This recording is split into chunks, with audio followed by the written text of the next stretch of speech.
Hello everyone, Storm 101 here. Today we'll be talking about a couple Clipper system, Alberta Clipper systems will be moving in across parts of the upper Midwest and the Great Lakes region, even for parts of the Northeast as well. We'll also that includes an update with that system we talked about a couple days ago on Monday and Tuesday here. We'll have an update on that system. We'll also talk about early December here, how the models are showing for early December and what system we could watch here around that same time frame as well. So we're going to get started with the NAM, and you can see what we got going on at this time. We got a little bit of a clipper system moving in across parts of the Great Lakes region that's going to bring in some snow and also some rain showers. That'll move into parts of Ohio, Pennsylvania, and also New York as well, and eventually moves to the northeast. And around this point here, we talk about there could be a big storm system for parts of the northeast. And like I said in the last video, if the timing is right, you could see a big storm system. And unfortunately, the models have trended with that Alberta Clipper system faster. And what's going to happen? Well, this summer piece of energy down here across the south, which bring in some showers, maybe some thunderstorms, it's going to be too slow to catch up with the Alberta Clipper system. And what's going to happen? Well, you don't get a big storm system. Now that same piece of energy does move quickly to the east here. It does develop a low along that cold front, but it's going to be too far out in the Atlantic, too far to the east. So in reality here, we're not talking about a big storm system from the northeast anymore. As I'm sure. Now we did have that big winter storm across parts of New York, Vermont, New Hampshire, and Maine that brought in quite a bit of snow up there. That's also recently moved out. But with this system here, we're not really looking something like that. Uh, Probably at best here, maybe some light snow. However, we do have another Alberta Clipper system to the northwest, which is actually bringing in another round of some light to moderate snow across parts of Wisconsin, Minnesota, and it also moves into the northeast as well. And at the same time, he also got some lake effect snow across the Great Lakes region as well. So that's another decent snowfall event for parts of the Great Lakes region, the upper Midwest, even for parts of the Northeast as well. Could see some snow as well out of that next Clipper system. Here's the GFS model here, and then again, not showing much in the way of a big storm system from the Northeast. But here comes that next Alberta Clipper system here that'll be moving in. That'll bring in a round of some light to moderate snowfall across parts of the upper Midwest, Great Lakes, and also for parts of the Northeast. Now, this is now getting into 18Z on Thursday, so this is Thursday afternoon. We got strong low well up into parts of Canada that'll have a cold front that could bring us some showers, maybe mixed in with some snow. With that, they'll move in across parts of the Great Lakes and also the Northeast. There goes another Alberta Clipper system. And now at this point here, we are getting far out. We're getting closer to that 7 to 10 day range, which at that point, malls will likely change around. But it does show something a little bit interesting here. Could be our next system to watch here. And the GFS has been showing a big system around this time period actually for a while now, even at least 10 days out. It's been a little bit consistent with this here, showing a big system here. If this is correct, we could see a strong low move across parts of the Midwest, even for parts of the Great Lakes. We could see a big winter storm in the cold sector. In the warm sector, you got a very gusty southwesterly wind, maybe some stronger storms mixed in as well. But then again, that's just pretty far out. That's at least 7 days out, so this will likely change. But pretty impressive system here shown by the GFS model though. And like I said before, it's actually been consistent showing at least some type of system around that time period somewhere in this region here around the December 4th, 5th, and 6th time frame. So we may need to watch for that as well. That could be our next uh, at least big system to watch. but that could go away in a couple days. But it's something to watch for now. Other than that, here between now and then, not a whole lot is going to be happening here. Most of your weather activity will be more focused in the northwest and then parts of the upper Midwest, Great Lakes, and the Northeast. Meanwhile, everybody else, we pretty much stay dry. Not much anything is going to happen for a lot of us. Let's check out the European model. We'll see what it suggests. Then again, not looking to see a big system on Monday for the Northeast. The low pressure system will be too far to the east. Shows a couple Alberta Clipper systems moving in. That's actually a pretty strong Alberta Clipper. Maybe a little too strong on that for my taste for that system. But that moves through. There goes another Alberta Clipper system. And it actually shows something similar to the GFS model around the same time frame. A little bit slower. Actually, that may not be slower. Let's double check that real quick with that next system. So it has that system over Michigan by, looks to be the morning of December 6th. Actually, it's faster than the GFS model here, but it shows stuff is similar though, around the same time frame. So then again, that could be our next big system to watch. At the same time, though, it's very far out. Could it change? More than likely, it's probably going to change, but it's something to watch for now. And not much anything happens afterwards. But you do notice here, at around this point here, we do see quite a warm up for parts of the southeast here. So that cold air won't last too much longer. Seems like the colder air may stick around across parts of the northeast, the Great Lakes, and the upper Midwest, even for parts of the northwest. Anywhere else, it's likely going to be on the warmer side. Now, there's not 100% agreement with that system here. If we check out the Canadian model here, for example, around the same time frame, it does show quite a strong Alberta Clipper system by December 3rd and the 4th. Not really buying that right now, but you can see around the same time frame, there's that same storm system. Actually, that's another Alberta Clipper system. The Canadian model shows something completely different. So there's not 100% agreement with this here. So not all models agree with it. Let's kind of check this out in a different view. This is the GFS Ensembles here. And this, we're only going to check out where the ridges and troughs are going to be. And this is a mean of 20 members. So, brighter the colors or darker the colors, stronger the agreement that it is.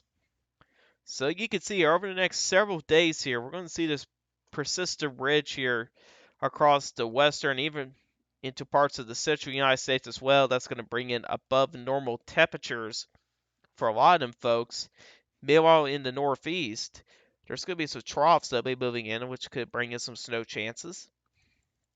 As we kind of continue on here comes that next system here that we're talking about here that the GFS and the Canadian model is showing. GFS Ensembles doesn't really have an agreement with that system. It does show some troughing, but it's not really strong enough to say that it's a strong agreement or anything like that. So GFS Ensembles not really impressed with December 6th system. And then after that, ridging starts to build across parts of the central and eventually expands into the eastern United States. But that's at least 10 days out. That could change. If we check out the European ensembles, it shows something pretty similar here. It's not pretty impressed here. It's actually a little bit stronger indication than the GFS ensembles. And this is a mean of 51 members. So there's a lot more members involved here. And it shows a little bit better agreement than the GFS ensembles here.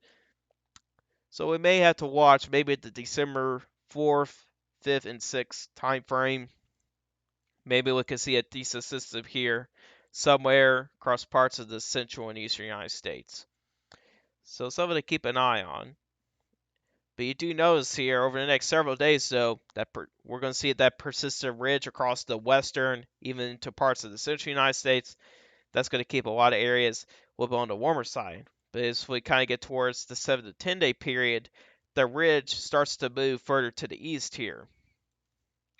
At that point, a lot of us will be on the warmer side. But you also notice here from the northwest, we start to see a little bit more troughing, so they at least get to see a little bit of a break with that ridge. Let's talk about temperature anomalies here. This is the GFS Ensembles here. This is actually in Fahrenheit.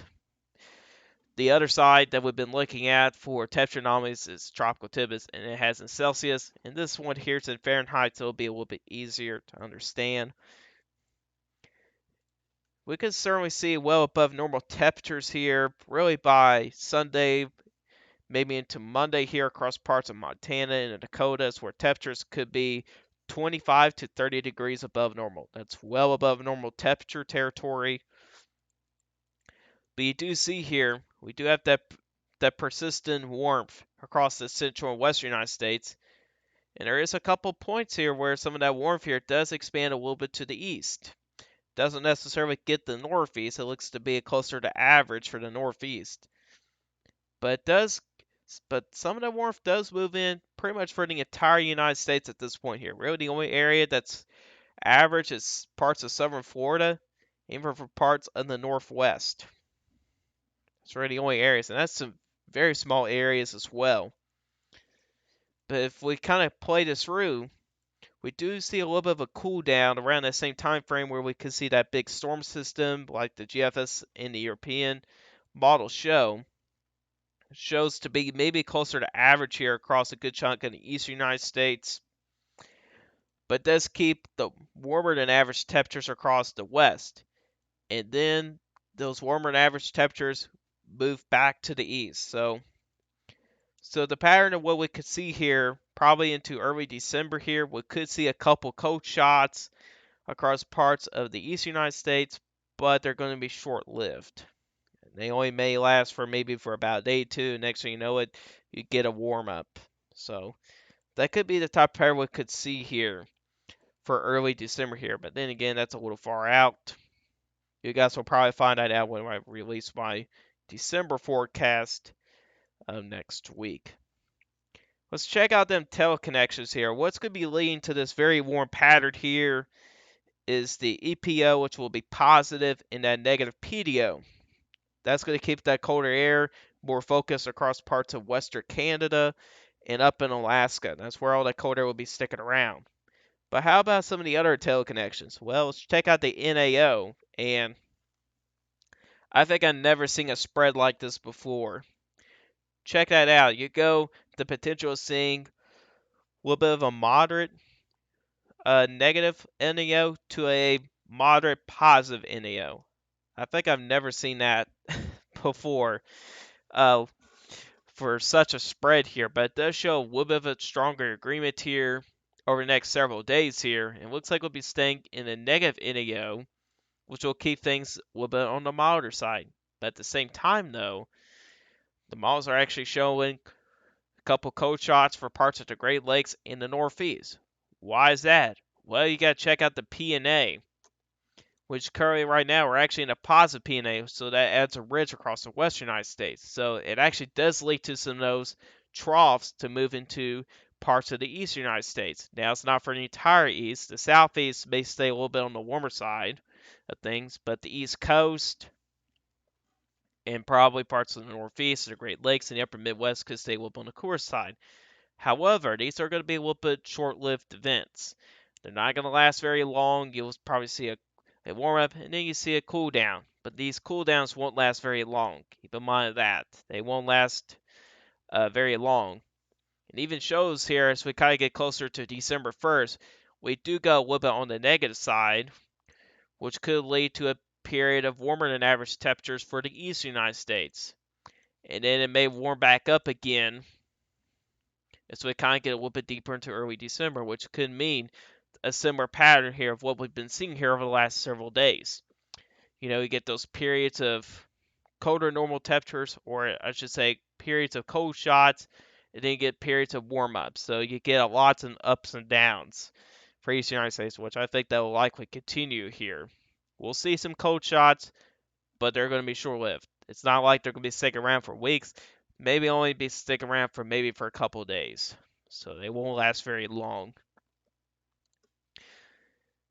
Actually, there's one more thing I wanted to show, and that's the AO. We're actually going to be getting into, we could be talking about a strong AO, or a strong positive AO, I should say. And what that means is that all that cold air will be stuck a little bit further north. All that cold air is going to be more focused up in Canada over the next several days. What that happens? Well, most of us will be on the warmer side. That's why we're going to see that big warm up for pretty much about everybody. So probably the only areas I may see maybe closer average temperatures, maybe southern Florida or the north parts of the far northeastern United States. Meanwhile, everybody else could be either be slightly above normal to maybe well above normal in parts of the central and western United States. So expect a big time warm up for the first couple of days of December. And so we check out the temperature outlook here for this is for the 6 to 10 days. So this is from December 3rd to the 7th here. So it kind of misses that big warm up a little bit. But you do see here, then again, these are low probabilities here. That's only about a 33 to 40% chance. That's a pretty low chance to see below average temperatures here. They may be a little bit too cool for my taste here, which I rarely say that from the Climate Prediction Center. Usually they're too warm, but I feel like at this point, for this forecast here, they may be a little bit too cool for my taste here. But then again, we could see a couple cool downs around this time period here. It's certainly possible. If you check out precipitation here, most of your storm activity will be more focused across parts of the northwest, maybe to parts of the northern plains. This area here in general, though, does decent rains. This is going to be some good news for them folks up in Montana and North Dakota. Could be a little bit wetter than normal, or maybe a little bit stormier than normal across parts of the northeast as well. But then again, that's a low chance to seeing that, so the confidence is a little bit on the lower side. But pretty much everywhere else is either at equal chances or having the probability of below average precipitation. That this is days 8 through 14. You do see that bubble of warmer air, or the probabilities of warmer than average temperatures do move a little bit further to the east. But you still have those probabilities for a decent chunk of the east of seeing below normal temperatures. And then again, those are pretty small chances here.